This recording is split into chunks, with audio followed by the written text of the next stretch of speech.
Changing the email link to your Robinhood account is a straightforward process. Follow these steps to update your email quickly. Step 1. Open the Robinhood app. Launch the Robinhood app on your mobile device. Ensure you are logged into your account to access your settings. Step 2. Go to Account Settings. Tap on the account icon located in the bottom right corner of the screen. This will take you to your account settings. Step 3. Select Personal Information. In the Account Settings menu, look for the option labeled Personal Information or Account Information. Tap on it to proceed. Step 4. Update your email address.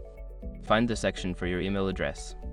Enter your new email address in the provided field and double-check for any typos. Step 5. Confirm changes. After entering your new email, you may need to verify it. Check your new email inbox for a confirmation link from Robinhood and follow the instructions to finalize the update. Once you have completed these steps, your email address linked to your Robinhood account will be successfully changed. If you encounter any issues, consider reaching out to Robinhood support for assistance.